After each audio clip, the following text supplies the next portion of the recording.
selesai. Saya ingin menyapa dulu nih, ini yang paling jauh dari mana saja ini? Boleh di chat atau langsung ditulis lah ya. Saya lihat ada yang dari Papua ini, Kang Asep, jauh juga ya, tapi Zoom meeting dekat lah. Iya coach, saya dari Wamena coach. Oh, Masya Allah, luar biasa. Wamena tuh Papua Barat ya? Tidak coach, Papua Pegunungan coach, yang provinsi baru Mekar. Oh, Wamena tuh, oh iya. Iya jadi Kang. dari Jayapura lumayan lah ya. Benar coach. Oh, luar biasa ya, pembelajar sejati. Ibu Erni ini dari mana ya? Boleh sambil dibuka kameranya. Saya dari Depok. Oh, dari Depok. Oh, tetanggaan. Tetanggaan ya. Salam kenal semuanya. Ibu Sawitri. Kampung Bening.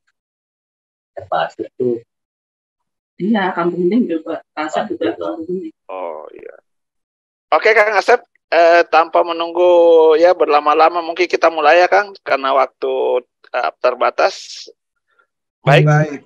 Ya, mari jadi kita teman-teman, persiapkan. kita insya Allah ini di bulan Januari ya, di Januari akhir itu kita akan mengadakan, jadi ini Pak Kaimuddin Rani ini akan mengadakan kegiatan yang namanya How to Become Counselor.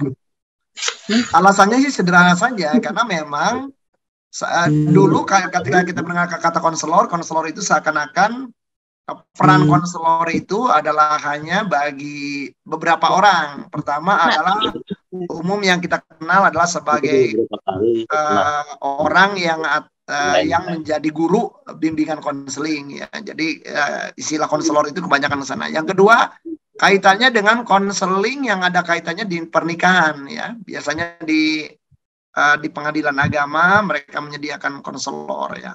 Nah, tetapi kemudian juga konselor ini sendiri adalah saat ini sudah dengan beberapa adanya asosiasi-asosiasi, maka konselor itu sendiri menjadi sebuah profesi. Nah, tetapi di sisi lain, di sejumlah perusahaan, di perusahaan-perusahaan multinasional itu, konselor adalah sebagai peran ya. Jadi artinya adalah bahwa orang dia katakanlah sebagai supervisor, dia sebagai manajer, dia sebagai direktur, dia juga pada dasarnya adalah mempunyai peran sebagai konselor. Konselor bagi siapa? Tentunya saja konselor bagi anak buahnya, konselor bagi timnya. Konselor juga bagi tentunya saja adalah orang-orang yang dalam pengelolaannya.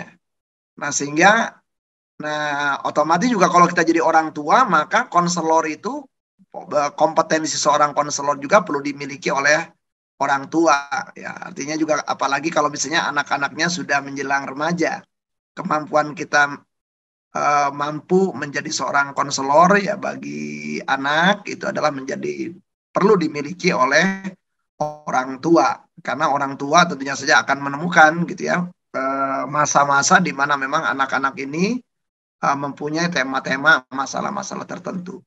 Nah, di masyarakat tentunya saja konselor ini juga, peranan konselor ini juga dibutuhkan. Ya, dalam bahasa masyarakat mungkin kita mendengarkan istilah teman curhat ya. Nah, jadi menjadi tentunya saja teman curhat itu yang mendengarkan curhat bukan menjadi makin terbebani, makin terpuruk, tetapi menjadi teman curhat itu adalah menjadi kita sendiri adalah mampu membantu orang yang curhat ini, kemudian yang tadinya katakan saja kalau dia itu punya masalah, usai ngobrol dengan kita, minimal dia kemudian menjadi yang tadinya pikirannya adalah gelap gulita, kemudian menjadi terang benderang sehingga dia mampu menyelesaikan masalahnya sendiri gitu ya. Nah, karena sudah terurai gitu ya antara emosi di satu titik, kemudian juga pikiran di titik lain. Nah, ketika orang itu kemudian menjadi mampu pikirannya sendiri menjadi jernih, maka dia mampu mengatasi permasalahan-permasalahan hidupnya. Nah, jadi kalau kita bicara dengan what is counselor, kira-kira seperti itu. Jadi, konselor itu adalah orang yang mempunyai ragam peran, ya. Ragam peran yang intinya di dalam kalau kita bicara berarti kalau misalnya di mana konseling itu terjadi bisa dimanapun, ya. Bisa dimanapun. Jadi dari pengalaman saya, ya orang kita kadang-kala ada dua gitu ya, ada konseling itu yang memang dijanjikan. Jadi artinya adalah orang datang kepada kita dengan penuh kesengajaan, berniat untuk konseling, clear lah itu ya. Berarti ada perjanjian, ya kemudian juga ada ngobrol-ngobrol sebelumnya, ada waktu yang ditentukan. Tetapi ada juga konseling yang sebenarnya juga tidak direncanakan, gitu ya, impromptu, tiba-tiba begitu saja. Ada orang misalnya awalnya ngobrol dengan kita, mungkin juga adalah orang yang baru kita kenal di kendaraan. Di awal-awal obrolannya adalah sifatnya ringan-ringan, tetapi ketika orang itu mungkin percaya sama kita, kemudian dia tiba-tiba masuk ke dalam tema-tema tertentu yang menurut dia sendiri adalah butuh pandangan, butuh masukan, butuh kemampuan menyimak dari kita. Nah, sehingga pada dasarnya dari pengalaman saya justru yang kedua ini yang paling sering. Ya, jadi kita adalah tanpa kita rencanakan, orang adalah melakukan kegiatan yang sebenarnya adalah masuk ke dalam kegiatan konseling bersama kita. Nah, jadi kalau kita bicara di mana, berarti bisa dimanapun gitu orang melakukan kegiatan konseling itu. Walaupun tentunya saja kalau kita bicara secara profesional, tentunya saja ada tempat tertentu gitu ya, waktu tertentu, urutan proses tertentu, kaidah tertentu, etika tertentu, kira-kira seperti itu. Nah, kemudian juga kalau pertanyaannya adalah mengapa sih harus konseling? Nah, umumnya orang ya jadi masyarakat kita ya, umumnya orang itu kalau memang umumnya di kita adalah kuratif ya. Jadi kalau misalnya belum sakit-sakit betul, belum butuh orang lain gitu ya. Nah, kalau di dalam yang sebenarnya kalau kita bicara mengapa orang itu perlu konseling, karena tadi terlepas apapun setiap orang bisa jadi mengalami gangguan atau hambatan dalam kehidupannya. Nah, ketika dia mengalami gangguan atau hambatan dalam kehidupannya itu sendiri, bisa jadi dia sudah mencoba menggunakan kemampuannya, pengetahuannya, keterampilannya, keahliannya gitu ya. Tetapi barangkali mentok tuh. Nah, sehingga seluruh potensi yang dia miliki seakan-akan tidak mampu menyelesaikan masalah yang dihadapi. Nah, karena itu dia perlu mendapatkan bantuan orang lain. Nah, bantuan orang lain ini ya bisa berupa sekedar keterampilan untuk ada dan hadir, keterampilan menyimak sehingga orang ini adalah menjadi percaya mengeluarkan segala macam apa yang ada di dalam benaknya, apa yang dirasakannya, apa asumsi-asumsi yang dimilikinya. Ya, kemudian juga pendapat-pendapat tertentu yang bisa jadi barangkali tidak bisa disampaikan kepada sembarangan orang. Nah, jadi sehingga orang ini yang tadinya adalah gelap gulita menjadi terfasilitasi untuk melihat setitik cahaya terang sehingga bisa mampu mengatasi permasalahan-permasalahan yang dialaminya. Nah, jadi alasan orang datang konseling itu macam-macam. Ya, jadi umumnya orang dari pengalaman saya hampir 30 tahun sebagai psikolog, umumnya orang sebenarnya tidak mencari solusi. Sebagian besar dan terbanyak justru adalah sekedar bahwa dia ingin didengar. Dia ingin dianggap ada, dia ingin hadir, dianggap ada orang yang hadir, mampu menyimak, mau mendengarkan dia. Terbanyak klien itu adalah begitu. Jadi jarang yang benar-benar datang mencari solusi gitu ya, jarang. Kebanyakan adalah lebih dari 50% klien saya minimal dari pengalaman saya selama sebagai psikolog itu terbanyak adalah datang dia butuh orang lain hadir di situ untuk menyimak. Ya, benar-benar menyimak gitu. Artinya juga tidak memberikan masukan apapun sebenarnya, hanya sekedar mampu menyimak. Nah, sehingga orang itu nyaman untuk dia ngomong, nyaman untuk mengeluarkan unek-unek, nyaman untuk mengeluarkan sampah-sampah emosi,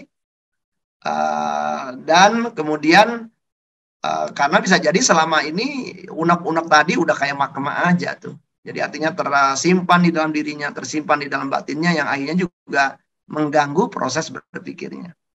Nah, jadi Jadi kalau kita bicara ngelihat, jadi alasan terbanyak tuh adalah orang ya butuh kawan, butuh orang yang mampu secara profesional adalah mampu menganggapnya ada, mampu menganggapnya hadir, mampu menganggapnya bahwa dia juga berhak, orang itu punya masalah, berhak orang itu juga punya kendala-kendala dalam menghadapi permasalahan-permasalahan dalam hidup ini. Nah, jadi itu alasan yang paling banyak ya. Nah, dari pengalaman. Nah, yang kedua, alasan orang datang konseling adalah mencari second opinion. Jadi second opinion itu adalah dia bukan datang kepada kita benar-benar kosong, enggak. Dia udah punya tuh misalnya nih ya, dia punya masalah A, dia udah punya beberapa pilihan gitu ya, ada 1, 2, 3 gitu ya. Nah, dan dia ingin diskusi dengan kita. Nah, jadi boleh dikatakan berarti orang yang bersangkutan itu sendiri punya sudah. Cuman tadi dalam rangka dia mendatangi kita karena kita barangkali juga seringkali ketemu dengan ragam klien, maka informasi-informasi yang kita miliki berkaitan dengan klien-klien yang barangkali mempunyai masalah-masalah yang serupa itu bisa memberikan pertimbangan-pertimbangan lain sehingga orang yang bersangkutan itu punya pilihan-pilihan yang lebih baik. Nah, alasan yang ketiga, betul-betul orang datang ke kita itu adalah dalam rangka sebenarnya lebih diskusi saja, diskusi gitu ya. Artinya adalah dia datang tidak dengan masalah, dia datang dengan sebuah tujuan, cuman dia ingin ada orang lain yang barangkali adalah menjadi mitra gitu ya, dalam rangka supaya tujuan-tujuan yang dia tentukan itu sendiri adalah bisa dicapai dengan proses-proses tertentu mencapai tujuan itu. Nah, yang keempat betul-betul tuh ada memang sebagian kecil klien saja dari pengalaman saya yang datang benar-benar adalah pasrah kepada pendapat kita. Dan dia menganggap karena kita ahli dalam bidang tertentu dan dia bertanya dan dia ingin mendapatkan petunjuk. Nah, cuman yang kayak gitu adalah sangat sedikit ya. Nah, jadi kalau kita cermati dari situ berarti beragam jenis klien, beragam keterampilan kita. Jadi artinya kita nggak bisa di dalam benak kita bahwa semua orang pasti cari solusi, enggak.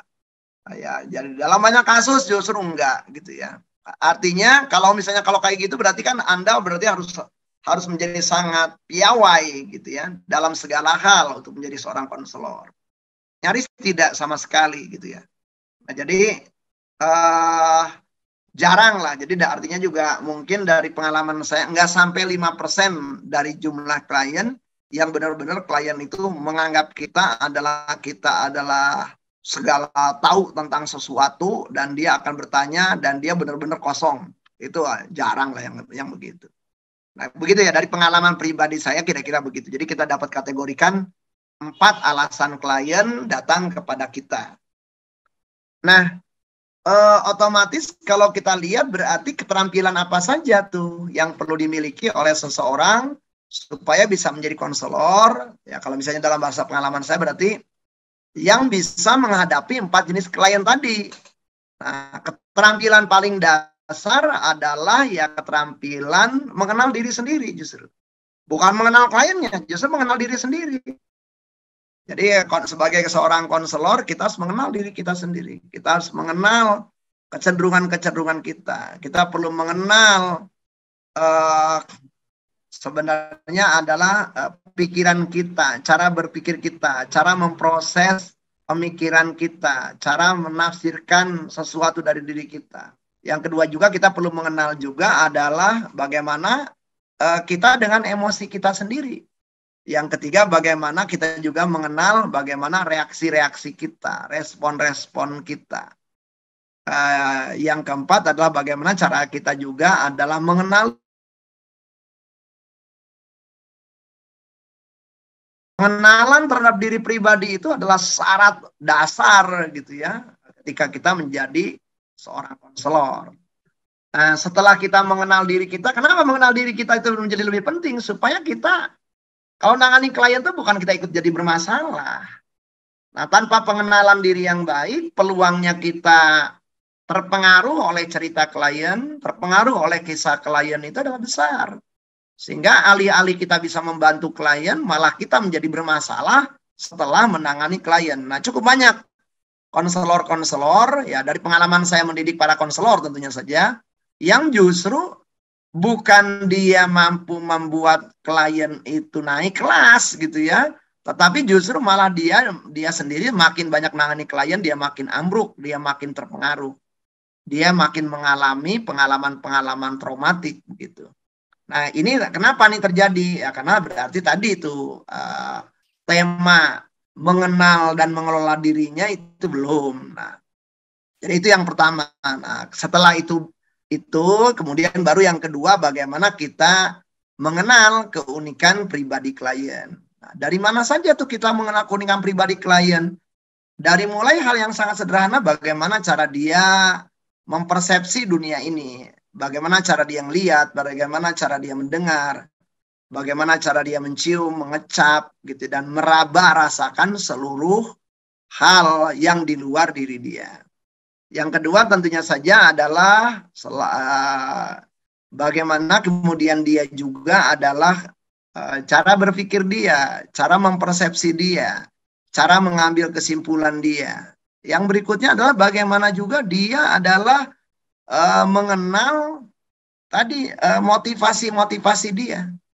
Jadi apakah dia misalnya intrinsik atau ekstrinsik, apakah digerakkan oleh hal yang sama atau yang berbeda, gitu. Apakah misalnya saja dia digerakkan oleh misalnya sesuatu yang sifatnya dari luar atau dari dalam.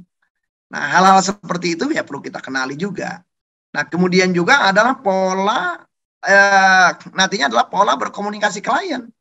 Apakah si klien itu dalam berbicara itu sendiri ada kecenderungan-kecenderungan tertentu, misalnya saja untuk menghapus beberapa informasi, mendistorsikan beberapa informasi, atau cenderung menggeneralisasi beberapa informasi. Nah, kalau kita udah tahu misalnya saja kecenderungan-kecenderungan itu, kita berarti perlu tahu gitu yang jernihnya dengan cara apa, sehingga kita juga perlu menggalinya dengan kemampuan mengajukan pertanyaan. Nah, hal lain selain itu juga tentunya saja kita perlu mengenali juga gitu ya, bagaimana gaya sosial klien kita. Ya, bagaimana dia berelasi sosial, dipengaruhi oleh apa saja dia dalam berelasi sosialnya. Nah, pengenalan-pengenalan ini termasuk juga tentunya saja adalah termasuk bagaimana cara berbicara, bagaimana cara dia mengungkapkan sesuatu, ya, bagaimana cara misalnya saja intonasi, kemudian gerak-gerik. Nah, pengetahuan-pengetahuan tentang itu adalah menjadi sebuah hal yang perlu kita miliki gitu ya ketika kita menjadi seorang konselor. Nah, jadi ada pengenalan tentang kita sendiri. Nah, kenapa pengenalan kita lebih didahulukan? Karena tadi bisa jadi kalau kita nggak kenal diri kita, peluang kita adalah ketemu klien itu malah jadi bentrok gitu. Bentrok tata nilai kita, ya jelas klien pasti beda sama kita. Nah, kadang-kala kalau kita tidak mengerti, nantinya adalah ngerasa bahwa omongan-omongan klien itu adalah justru memicu yang namanya hot button kita kalau kita nggak menyadari kayak gitu. Ya, ternyata klien ini berbeda pandangan terhadap hal-hal tertentu. Nah, apakah perbedaan pandangan terhadap hal-hal tertentu itu kan bisa menjadi bias gitu dalam proses konseling nanti. Nah, setelah dua keterampilan ini, ya kemudian juga yang ketiga otomatis kita kenal diri kita kenal klien kita. Nah, tentunya saja yang ketiga adalah kenal juga apa tujuan dari klien kita. Nah, jadi tujuan dari klien kita tuh wajib ditanya gitu ya. Wajib ditanya tuh apa tuh klien tuh pengen datang ketemu kita tuh mau ngapain. Dan barangkali juga, nah karena mengerti tujuan itu tentunya juga dengan kesadaran bahwa klien itu pernah melakukan banyak hal dalam rangka mencapai tujuan itu. Sangat mungkin bisa jadi dalam mentok gitu ya. Sebenarnya adalah klien hampir mencapai itu, cuman ya tadi keburu frustrasi bisa jadi ya. Atau tadi bisa jadi juga klien keliru gitu dalam pemfokusan gitu ya. Nah, dari Jadi ada 3, jadi tujuan kliennya apa. Nah, keterampilan yang keempat otomatis yang perlu dimiliki oleh seorang konselor, yaitu berarti melakukan melakukan proses konseling itu sendiri. Nah, melakukan proses konseling itu sendiri yang nggak ada beda, sama seperti orang yang kalau misalnya dianalogikan dengan memasak, ada orang pengen masak masakan tertentu, udah terbayang masakan tertentunya apa. Nah, bahan dasarnya apa. Nah, otomatis cara mengolah bahan masakan, cara memasak, cara menggunakan alat masak itu adalah menjadi tema-tema yang barangkali juga perlu dimiliki oleh si konselor ini. Nah, di situ berarti cara memproses itu dari banyak hal ya, dari mulai yang pertama tentunya saja bagaimana kita itu adalah hadir bersama klien.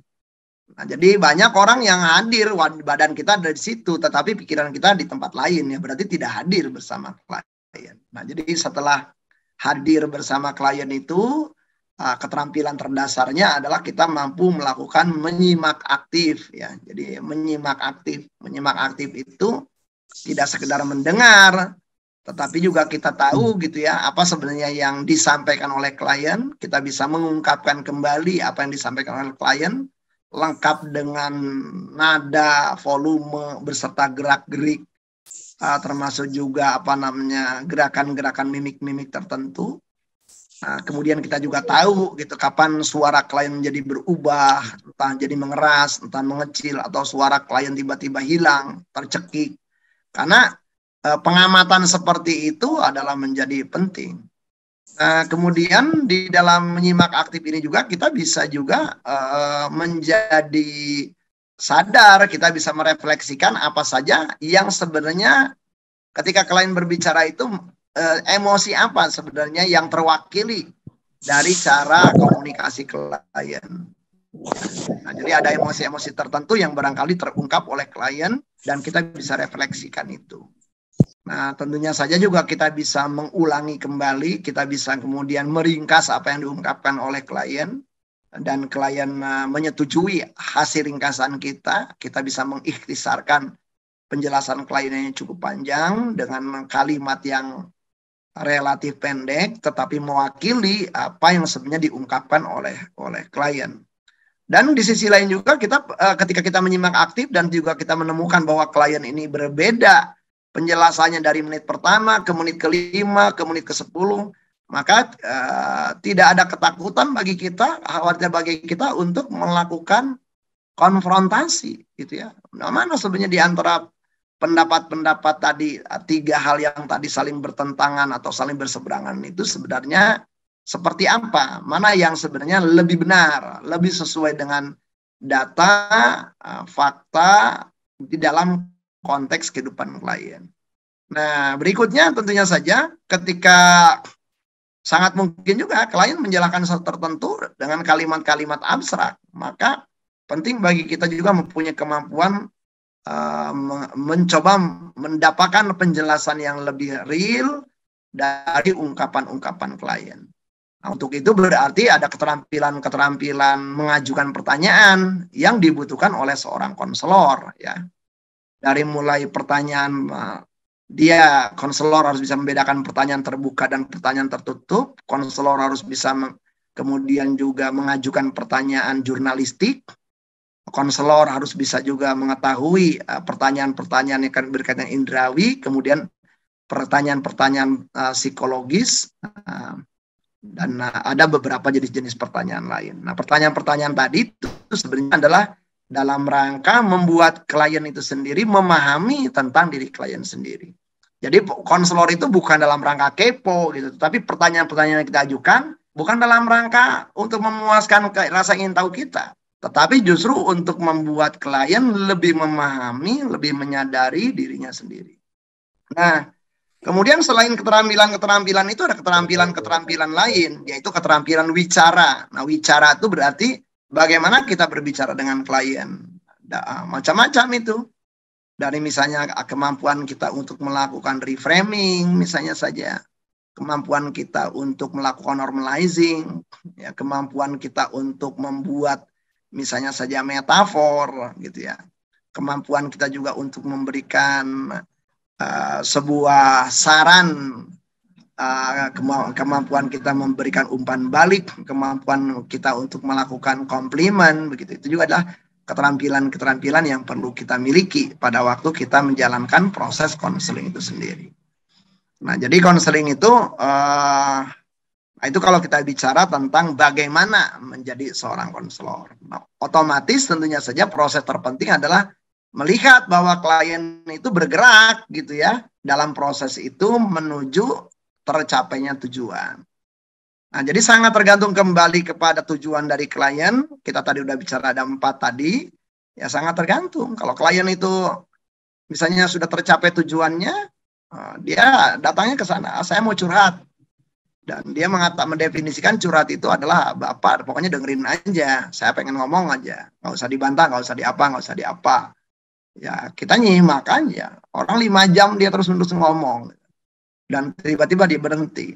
Ya, kemudian kita mampu mengungkapkan kembali apa yang sudah dia bicarakan. Dan orang itu mengaku. Setelah itu kita tanya. Yang pertanyaan yang sederhana, Anda sudah bicara dan itu tema Anda. Apakah dari tema-tema tadi ada yang ingin Anda ubah? Dan orang itu mengatakan bisa dia nggak ada. Oke, kita sudah sekian jam dan sudah bicara. Apakah Anda mencapai tujuan Anda dalam skala 0 sampai 10, di mana 0 tidak mencapai tujuan, 10 mencapai tujuan, saat ini Anda berada di mana? Ketika orang itu menjawab 10, misalnya saja, ya berarti sudah selesai gitu. Nah, jadi terpenting adalah bagaimana kita memfasilitasi klien untuk klien mencapai tujuan. Nah, otomatis kalau dalam rangka konseling tadi, ya otomatis kan ada tata cara ya, ada tata cara gitu.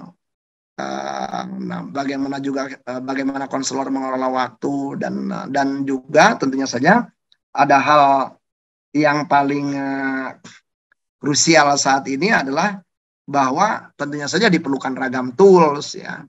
Nah, tools itu sebenarnya untuk membantu klien. Ya, toolsnya apa ya? Dalam rangka misalnya mengenali klien ada toolsnya. Dalam rangka supaya klien itu sendiri sadar tentang dirinya ada toolsnya. Klien ngeluh tertentu supaya keluhannya ini makin dimengerti, kita juga makin paham. Maka kita bisa kirim ke klien mungkin inventory tertentu, skala tertentu, atau misalnya saja daftar pertanyaan tertentu, ya sehingga kita dan klien lebih mengenali tema-tema itu secara komprehensif. Ada juga ya tools yang bisa kita gunakan adalah setelah klien kelar gitu ya. Selesai konselingnya, klien sudah mencapai tujuan. Nah, supaya konselingnya ini adalah hasil dari kegiatan konseling ini bisa diterapkan dalam kehidupan klien. Nah, maka juga ada tools yang bisa kita buat di situ ya. Sehingga juga dengan tools ini, dengan alat ini, bisa macam-macam alat itu, sehingga klien itu adalah menjadi mampu memonitor perubahan-perubahan yang dilakukannya. Nah, demikian teman-teman sekilas pintas apa yang akan kita pelajari selama 2 hari di dalam workshop How to Become Counselor. Selanjutnya saya akan serahkan kembali kepada Pak Kamilun Rani untuk memandu tanya jawab. Monggo. Oke, terima kasih Kang Asep. Luar biasa ya.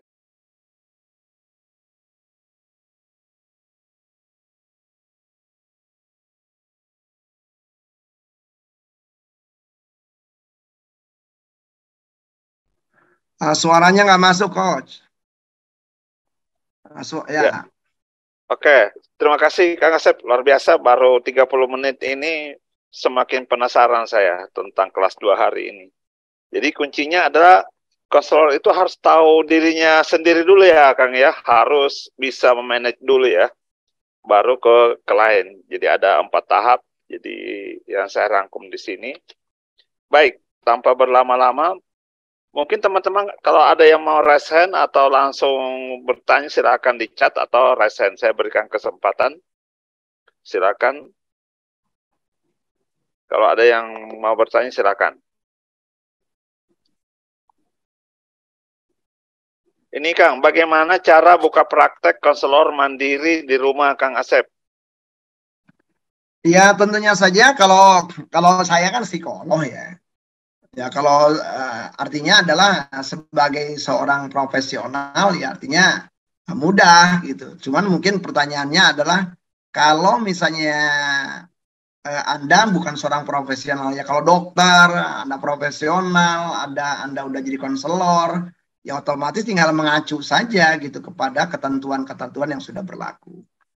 Nah, bagi yang belum, nah karena juga workshop ini sebenarnya adalah workshop yang sifatnya tidak melakukan sifatnya legal ya. Jadi workshop ini adalah workshop yang memberikan Anda pengetahuan dan keterampilan. Jadi di dalam workshop ini sama, karena saya peserta workshop selama ini lebih banyak adalah memang orang-orang yang sudah katakan saja dia mempunyai profesi tertentu dan dia ingin menambah wawasan, pengetahuan, keterampilan dalam bidang-bidang konseling dan psikoterapi, maka umumnya yang datang kepada saya itu adalah orang yang sudah mempunyai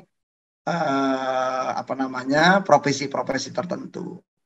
Nah, jadi kalau misalnya saja ini pertanyaannya ini adalah kalau Anda pertanyaannya berkaitan dengan legal, ya legal itu begini maksudnya, artinya adalah secara hukum itu dibenarkan gitu ya.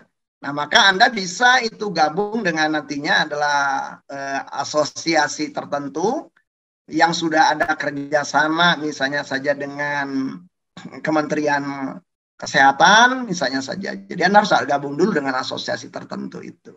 Nah, itu cara yang paling mudah. Misalnya saja di rumpun kesehatan itu memang kalau misalnya Anda tidak ada di dalam jalur menjadi seorang konselor, artinya konselor yang profesional itu kan memang ada itu pertama lulusan dari bimbingan konseling, kemudian Anda nantinya ikut kelas profesi seorang konselor. Nah, itu ada ya. Jadi akademiknya begitu. Nah, nantinya baru tuh dari asosiasi menerbitkan semacam surat izin begitu.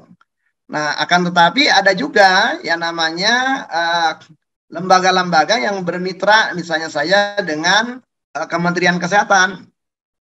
Nah, Kementerian Kesehatan itu kan ada dua. Ada pengobatan yang ada kaitannya dengan tema jiwa, itu ada yang namanya pengobatan disebutnya tradisional. Misalnya saja hipnoterapi yang berkaitan dengan perubahan mindset. Itu adalah ada beberapa asosiasi-asosiasi yang kalau Anda gabung dengan asosiasi di situ, ya otomatis karena Anda harus gabung dulu dengan asosiasi, berarti Anda harus mengikuti persyaratan asosiasi tertentu. Nah, konseling juga adalah keterampilan yang wajib dimiliki gitu ya oleh seorang hipnoterapis gitu misalnya. Nah, ada beberapa asosiasi hipnoterapi misalnya Prahipti, Perhisa, kemudian juga ada apalagi Pak Kaimuddin Rani? Ya, di lembaga ada Pak Adi juga. Iya. Nah, itu. Jadi Anda bisa gabung dengan lembaga-lembaga itu, nantinya diberikan rekomendasi oleh Kementerian Kesehatan ke Dinas Kesehatan di kabupaten kota. Nah, kemudian Anda nantinya bisa membuka klinik dengan surat izin dari Dinas Kabupaten dan Kota. Biayanya sih dulu sih nggak sampai 500.000 lah setiap izin untuk 1 tahun itu.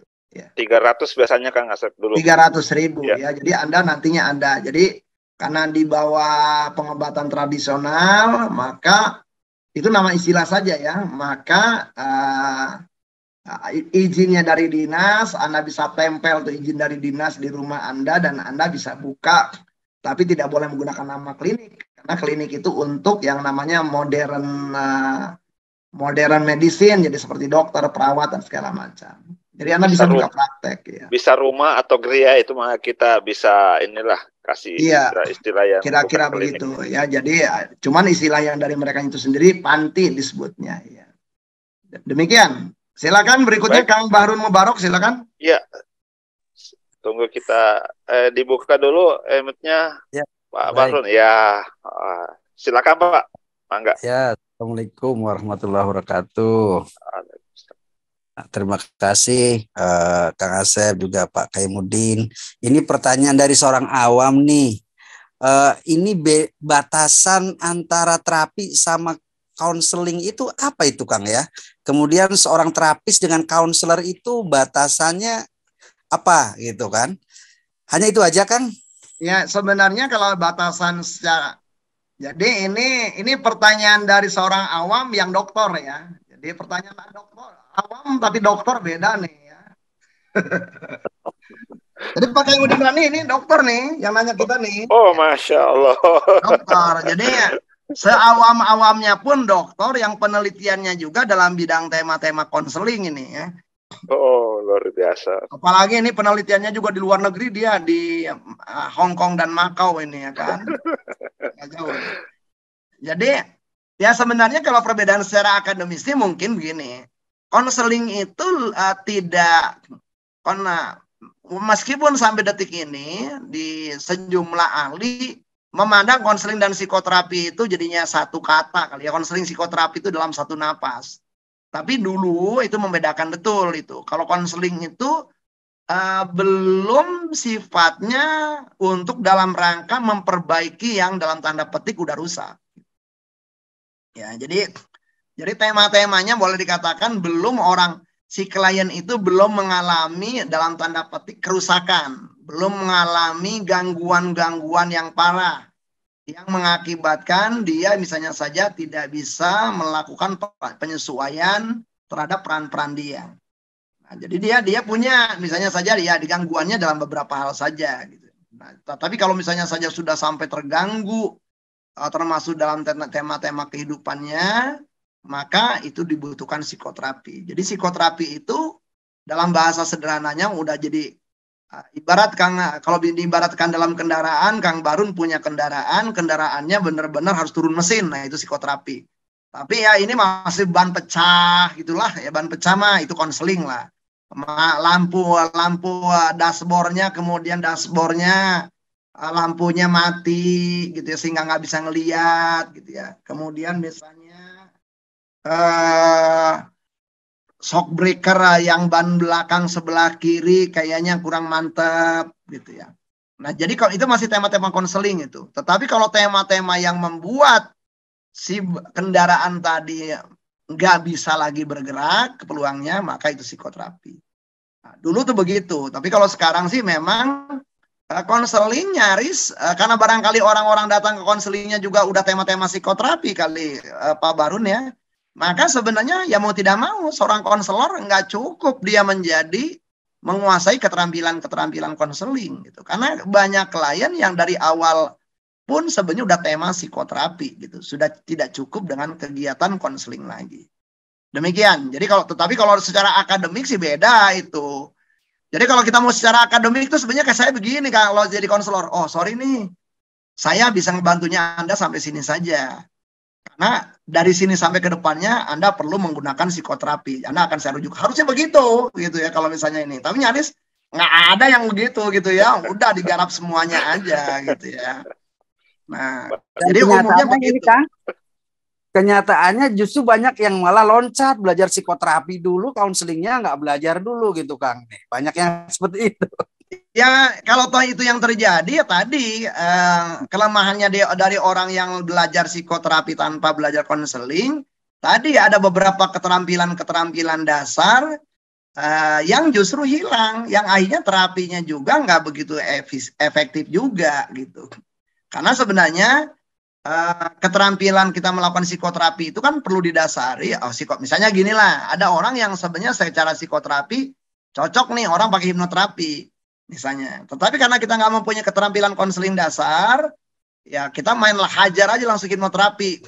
Padahal bisa jadi kalau kita mempunyai keterampilan konseling dasar sebenarnya nggak usah dimasukkan ke dalam keadaan hipnosis pun udah kelar gitu, dari tahap obrolan pun udah kelar gitu.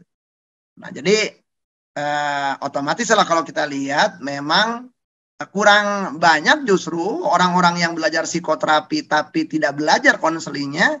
Akhirnya tadi tetap bingung dia. Ini saya harus ngomong apa nih kalau klien kayak gini, ini harus gimana? Nah tetap juga bingung gitu karena tadi ya yang ada beda lah orang tiba-tiba misalnya saja ya kalau dianalogikan lagi nih orang misalnya saja sama sholat aja kan harus kalau misalnya diibaratkan ke sholat kan harus wudhu dulu gitu, nggak ada beda kayak gitu. Ini walaupun udah sholat tetapi wudhunya enggak gitu kan salah sama juga gitu, belum kelar gitulah tema ya. Nah, artinya banyak kalau misalnya diibaratkan ke makan juga sama gitu.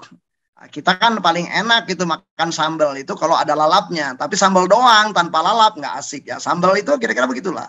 Jadi lalapnya perlu ada dulu lah. Konseling itu memang konselor adalah sebuah keterampilan yang diperlukan di dalam psikoterapi. Nah, jadi alurnya dalam rangka psikoterapi itu melalui alur konseling gitu. Dari mulai mengawali sampai kemudian juga sebelum ke sesi psikoterapinya, alur yang dilakukan oleh seseorang itu alur konseling. Demikian Pak Barun. Sangat menarik, Kang. Nuhun pisan ya Allah. Ya sama-sama Kang Barun. Tercerahkan ya Kang Barun ya. Oh, kalau dia bukan tercerahkan, dia mencerahkan kita, dia dokter dia. Ya. Nanti kita panggil jadi pembicara nanti Kang untuk melengkapi kita. Baik, sebelum kita lanjutkan ada sedikit pengumuman ini Kang Asep. Ada yang penasaran bagaimana sih isi dari workshop 2 hari ini nanti yang How to Become Counselor.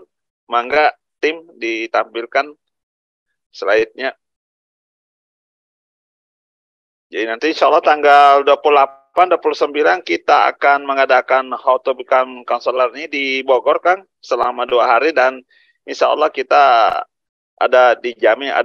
disediakan penginapan nanti untuk 1 hari.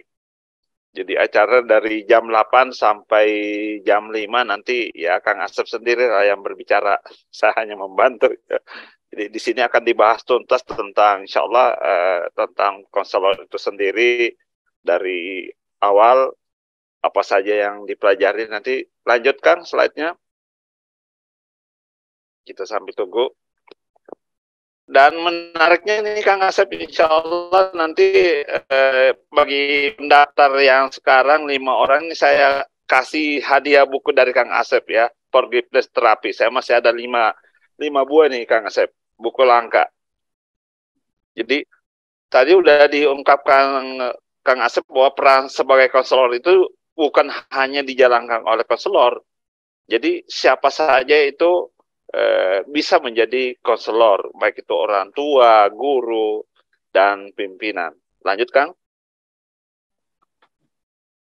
Nah, mungkin Bapak Ibu bertanya apa saja sih yang akan dipelajari nanti selama 2 hari, sudah dijelaskan tadi sama Kang Asep. Mungkin bisa dipaparkan sedikit Kang Asep, slide-nya terlihat. Ya saya rasa tadi sudah ya, jadi sudah, ya? konseling clear ya. Jadi saya rasa ini semuanya sudah lah ya.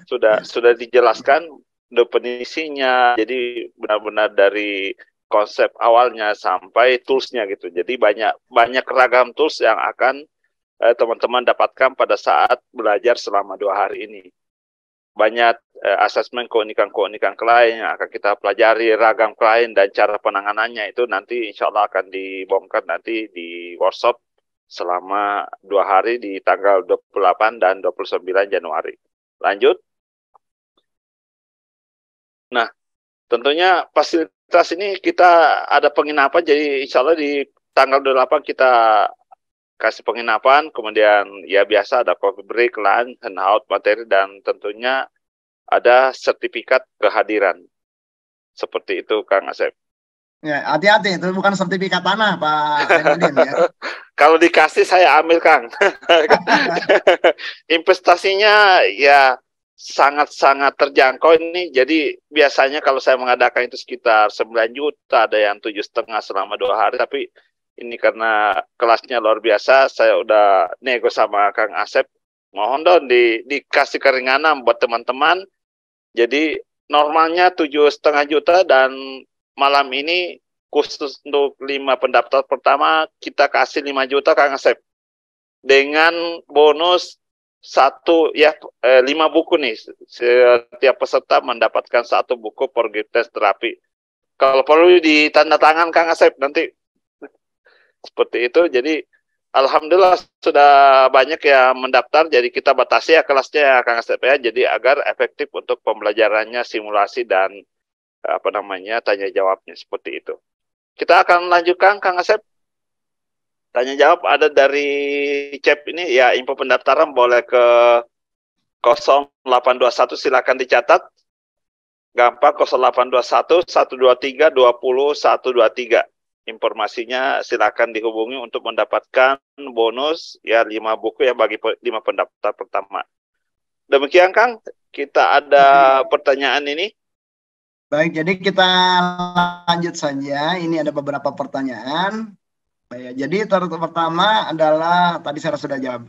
Pertanyaan dari Fauzan Akbar, bagaimana cara agar membongkar informasi yang ditutupi oleh klien, sedangkan itu dibutuhkan dalam penanganan klien? Intinya sebenarnya urusan bongkar membongkar ini adalah mudah apabila Anda mampu membangun komunikasi dengan klien. Jadi Anda mampu membangun kedekatan, membangun keakraban, building rapport dengan klien. Nah, jadi tema building rapportnya ini yang kebanyakan banyak orang tuh langsung nyari informasi gitu ya kan, nggak bisa gitu. Jangankan ke orang asing, orang tua aja kan sulit kalau anaknya nggak ngerasa akrab sama orang tuanya untuk berbagi informasi kepada orang tuanya. Jadi sangat mungkin Anda punya anak Anda lebih akrab dengan tetangga Anda sehingga dia cerita kepada tetangga Anda tetapi tidak cerita kepada Anda. Yang disalahkan jangan anaknya, berarti yang belum kita lakukan adalah lebih ke membangun keakraban. Nah, jadi tema membongkar informasi itu bukan tema paling awalnya, itu justru bagaimana Anda membangun kedekatan dengan klien. Ya, nah, cara-cara membangun kedekatannya, cara-cara membangun keakrabannya itu otomatis diinformasikan ya, disampaikan di dalam pelatihan ini. Ya kalau disampaikan kan banyak jurus lah di situ ya. Nah, hal lain sebenarnya juga banyak orang ingin langsung membongkar apa di dalam benak klien gitu ya. Seakan-akan klien itu begitu masuk dia langsung bercerita. Ya walaupun klien itu bayar, kembali sangat tergantung seberapa dia trust sama Anda. Kalau Anda nggak trust gitu ya, tampilan Anda nggak trust, Anda juga barangkali menampilkan dirinya di hadapan klien juga Anda dipandang oleh klien tidak kredibel, ya makin nutup. Nah, sehingga kalau kita menggunakan ada lapisan-lapisan di dalam diri klien itu ya, dalam rangka konseling itu, supaya klien itu pada waktu ketemu, pada dasarnya kita ketemu dengan klien awalnya, klien di awal di lapisan paling luar adalah pony layer. Pony layer itu berarti lapisan poni. Lapisan di mana dia jaim lah dalam bahasa kitanya. Ingin dipandang baik sama orang lain gitu ya, nama baik gak punya masalah. Nah, kemudian lama-kelamaan berarti dia masuk ke kalau lapisan pertama bisa ditanggalkan, dia masuk ke lapisan kedua yang namanya public layer. Nah, public layer ini adalah bagaimana dia mempunyai ketakutan-ketakutan tertentu. Wah, aku nanti kalau cerita nih, jangan-jangan A, jangan-jangan B, jangan-jangan C. Nah, berarti sebagai konselor, kita wajib itu bisa membangun keakraban sedemikian rupa, sehingga dia trust, sehingga kekhawatiran-kekhawatiran tadi hilang. Nah, kalau itu tiada, baru masuk lapisan yang ketiga, namanya impasse layer. Nah, di sini ini adalah lapisan yang dia ngerasa bahwa dia perlu bantuan dan dia siap untuk dibantu. Nah, jadi kita otomatis paling tidak ya perlu ada tahapan-tahapan itu. Nah, kesulitan orang membongkar itu semakin Anda memaksakan sementara kliennya masih di layer pertama, ya semakin bertahan dia. Nah, karena itu adalah membangun keakraban atau connectedness itu menjadi tema terpenting dalam rangka kita membantu klien. Demikian untuk Mas Fauzan ya. Kemudian pertanyaan dari Pak Sukirno. Dalam mengatasi masalah klien tentunya ada pendekatan yang harus dikuasai oleh konselor karena latar belakang klien dan masalahnya berbeda-beda. Nah, kira-kira apa saja pendekatan yang dimiliki oleh seorang konselor? Ya kalau secara prinsipnya sih sederhana saja. Pendekatan yang dimiliki oleh konselor itu adalah bagaimana saya melakukan penyelarasan, penyesuaian dengan keunikan klien. Jadi kalau kliennya anak-anak, ya saya harus menggunakan alam berpikir, cara bicara yang dimengerti oleh kanak-kanak. Nah, jadi ya misalnya nakutin ke anak-anak sesuatu kata-kata yang berlaku untuk anak dewasa, ya nggak akan cocok. Anak-anak nggak mengerti. Jadi bagaimana saya juga berarti mampu melakukan penyelarasan. Anda punya anak remaja atau klien remaja, ya perlu Anda belajar menggunakan term-term, istilah-istilah yang digunakan anak remaja. Bukan term-term konselor itu sendiri. Nah, jadi kelenturan, keinginan ketika tadi kita tahu tentang keunikan klien dan kita mampu melakukan penyelarasan, penyesuaian dengan alam berpikir klien, dan kita ngobrol klien dengan gunakan alam berpikirnya, sebenarnya pada dasarnya keterampilannya cuman begitu, gitu ya. Cuman itu aja sebenarnya keterampilan dalam rangka pendekatan itu. Jadi ragam pendekatan apapun, rumus dasarnya adalah kenali keunikan klien, manfaatkan keunikan klien untuk mempengaruhi klien menuju pencapaian tujuan klien. Kira-kira begitu. Jadi accept utilize ya Kang Asep ya. Ya, jadi dalam bahasa Inggrisnya accept utilize. Kemudian ini adalah dari Sri PWT to everyone. Pendidikan untuk menjadi konselor apa?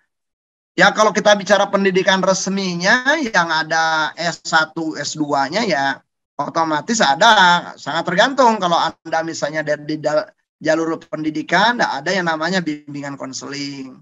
Tetapi ada juga kalau misalnya ada juga bimbingan penyuluhan Islam gitu ya. Ada juga nantinya adalah konseling pastoral. Nah, berbagai macam jurusan-jurusan beda-beda tuh istilah-istilahnya. Ya, jadi itu salah satunya gitu ya. Jadi bisa juga pengen boleh nggak? Oh, bisa juga Anda kuliah di psikologi, kemudian ngambil S2-nya nanti tentunya ada kaitannya dengan tema-tema itu. Bisa juga begitu ya. Jadi kalau pendidikannya dari untuk Bu Sri banyak.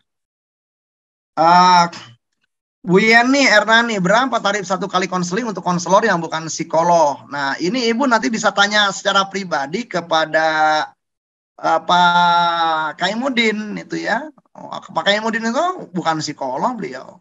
Cuman ya beliau belajar konseling cukup lama, dia belajar hipnoterapi cukup lama, saya rasa ratusan jam beliau belajar. Nah, beliau punya klinik gitu ya, dan beliau bukan latar belakang psikologi, bukan latar belakang pendidikan, bukan latar belakang ini, tetapi klinik hipnoterapi di Bogornya itu laku keras. Nah, berapa rupiahnya, tarifnya, silakan tanyakan sendiri gitu ya kepada Pak Kaimudin. Nah, itu harga.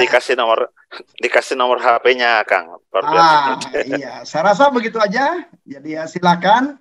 Nah, berikutnya nih ada pertanyaan dari Khairunisa. Assalamualaikum, Kang. Izin bertanya, bagaimana cara mengatasi mood kita yang sedang labil namun harus melayani klien?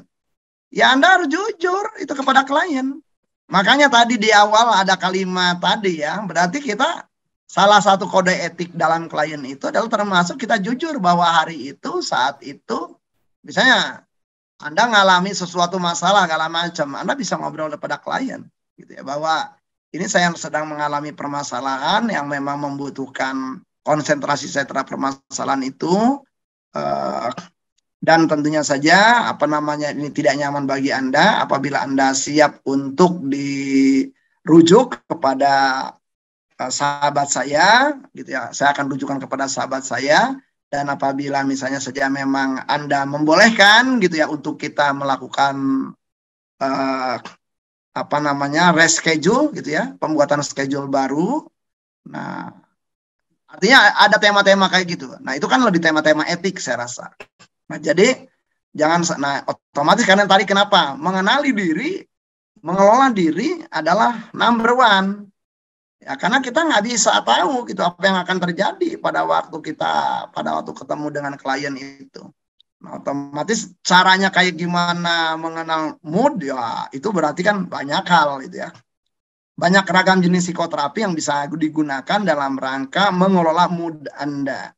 Nah, tetapi kalau Anda biasanya adalah wah mood saya anggot-anggotan, nah ya berarti ada banyak tema gitu ya. Dan itu saya rasa tidak kita akan bahas di dalam saat ini.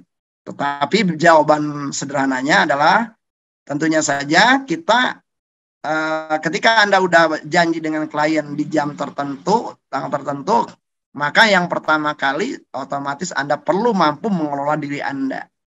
Ya, termasuk tema-tema yang muncul di hadapan Anda. Ya, secara profesionalnya berharap seperti itu. Demikian.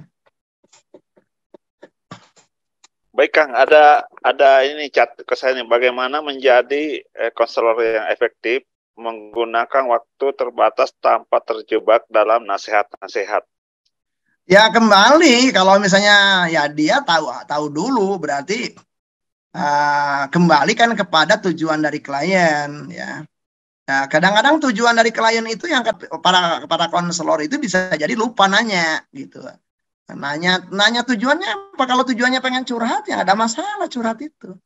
Nah, kebanyakan tidak sedikit teman-teman itu adalah terjebak mengartikan bahwa semua orang yang datang konseling dalam rangka nyari solusi. Ya, itu juga mitos gitu. Enggak juga gitu. Jadi makanya penting bertanya apa tujuan klien gitu untuk dalam rangka konseling kepada Anda.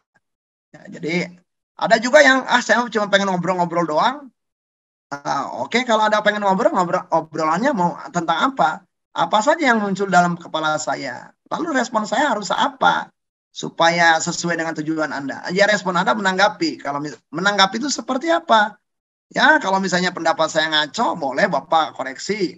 Atau gini, kalau pendapat saya ngaco, biarin aja Pak. Emang saya mah pengen sekedar ngomong aja. Ya kembali. Jadi tujuan klien itu yang perlu ditanya terlebih dahulu. Gitu ya.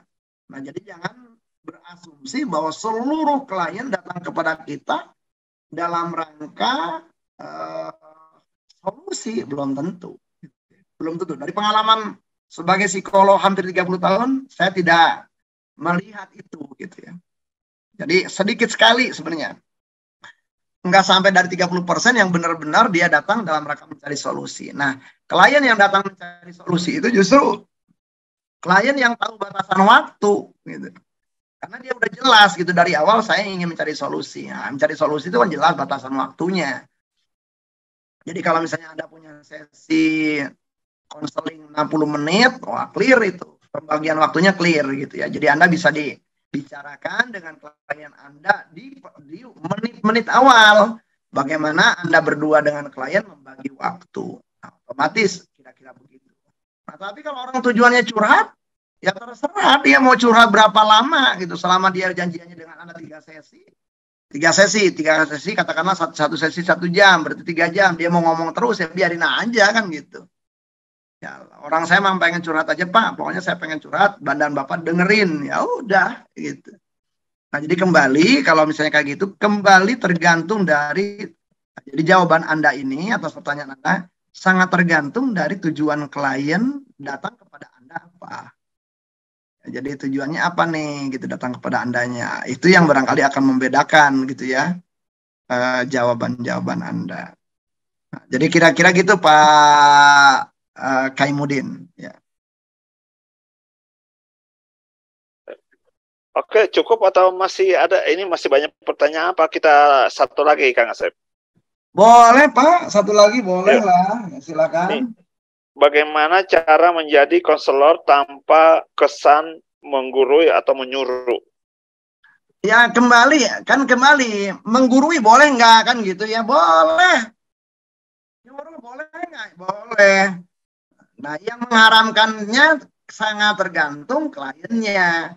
Kliennya justru datang, aduh Kang Asep, semua orang nih guru saya aja menyarankan kepada Akang. Nah, udah kayak gitu dia bilang, guru Anda tuh siapa? Syekh saya gitu ya. Saya apa namanya? Punya guru dalam bidang keagamaan dan saya ngeluh kepada dia dan dia mengatakan, datangilah ke Pak Asep, adanya di Saung Bujangga Manik. 100 meter sebelah barat Pondok Pesantren Suryalaya, pokoknya apapun yang disarankan oleh dia, jalankan. Nah, orang yang tipikal kayak gitu ya perlu digurui memang. Gitu. Kenapa? Dia datang kepada kita dalam rangka berguru, dalam rangka dinasehatin, dalam rangka ditunjukkan jalan. Nah, tetapi ada klien lain. Ada klien lain nih, ada seorang dia adalah kandidat doktor, punya masalah nih, sehingga apa namanya disertasinya terganggu. Dikirimlah oleh promotornya ke rumah saya. Nah, saya tahu namanya kandidat doktor kan pinter. Dan sebenarnya tema-tema yang dikeluhkan oleh dia tuh juga dalam asumsi saya dia tahu. Ya, cuman karena dia lagi galau, punya banyak masalah, sehingga tadi tuh kemampuan berpikirnya tadi tertutupi tuh oleh tema-tema emosi. Nah, di dalam tema-tema kayak gitu ya saya nggak menggurui gitu ya. Harus gimananya enggak. Tetapi saya adalah ngobrol dengan dia, kemudian menunjukkan, memfasilitasi supaya emosi-emosi yang mengganggunya itu adalah mampu keluar dari dirinya. Nah, itu yang saya lakukan. Nah, selanjutnya, cara-cara dia mengatasi masalah diselesaikan oleh dirinya sendiri. Nah, jadi kembali jawaban atas pertanyaan Anda ini adalah sangat tergantung pemahaman kita tentang klien. Gaya klien tipikal mana dia? Gitu ya. Nah, jadi otomatis kalimat tadi tidak boleh menggurui itu untuk tipikal klien tertentu. Jadi artinya berbahaya, misalnya kliennya adalah orang pandai, sebenarnya punya wawasan, kemudian Anda mengatakan, oh you have to do this, you have to do that, gitu ya. Otomatis dia ngerasa nggak nyaman gitu, sok tahu amat lu, kayak lu aja yang paling tahu, bisa jadi begitu. Tetapi bisa juga kan orang begitu ditanya, coba menurut Bapak sendiri, selama ini langkah-langkah yang sudah dilakukan dalam rangka melakukan ini apa saja?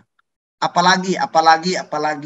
Nah, dia udah mengatakan, oh saya sudah melakukan A, B, C, D, F, G, H. A, B, C, D, F, G, H itu membawa Anda kemana? Oh, dia mengatakan, oh ini udah membawa sampai ke titik 7. Dia bisa jadi jawabannya cuma sampai titik situ doang. Nah, lalu orang itu balik bertanya, dari pengalaman Bapak pernah nggak ngalamin peristiwa-peristiwa yang saya pernah alami? Nah, itu klien itu menantang kita untuk melakukan berbagi itu, atau self disclosure. Jadi saya membuka diri saya sendiri. Oh ada, saya bahkan punya pengalaman yang barangkali lebih parah dibandingkan Anda. Nah, dia balik lagi si klien. Ada cara lain nggak yang waktu itu Bapak lakukan dan kemudian terbukti berhasil? Oh ada, caranya begini. Nah di dalam tema seperti itu, kalimat itu nggak bisa dikatakan menggurui. Kenapa? Karena memang dibutuhkan oleh klien gitu. Karena tidak ada di dalam perbendaharaan resources klien. Kira-kira begitu. Ya. Baik Kang, masih ada 30 pertanyaan, tapi tentunya nggak bisa dijawab semua, dan insya Allah nanti di workshop di 2 hari itu bebas ya bertanya sepuas-puas. Baik, bahkan di dalam workshop pertanyaan-pertanyaan tadi Pak Kaimudin sudah ya, dimasukkan ke dalam materi sehingga ada pertanyaan-pertanyaan baru, kira-kira begitu. Oh luar biasa ya. Ya jadi jangan itu dijawab, enggak, itu dimasukkan ke dalam bagian-bagian materi mana gitu, di sesi mana nih pertanyaan-pertanyaan ini, sehingga peserta nantinya boleh mengajukan pertanyaan-pertanyaan baru gitu yang tiba-tiba terpikir pada waktu ikutan workshop. Baik Kang, jadi semua pertanyaannya sudah dicatat dan nanti dijadikan bahan materi nanti di workshop tanggal 28 dan 29. Baik Kang Asep, terima kasih banyak nih atas pemaparan yang selama 1 jam ini, luar biasa. Saya juga banyak mendapatkan ilmu, insight-insight baru untuk menangani klien, dan tentunya teman-teman semakin mendapatkan ilmu yang sangat bermanfaat ini, dan semoga yang semakin penasaran silakan nanti ikut di tanggal 28 dan 29 nanti Kang Asep. Seperti itu. Terima kasih banyak teman-teman. Jazakallah khairan katsir Kang Asep. Sampai jumpa di Zoom berikutnya. Assalamualaikum warahmatullahi wabarakatuh. Waalaikumsalam warahmatullahi wabarakatuh.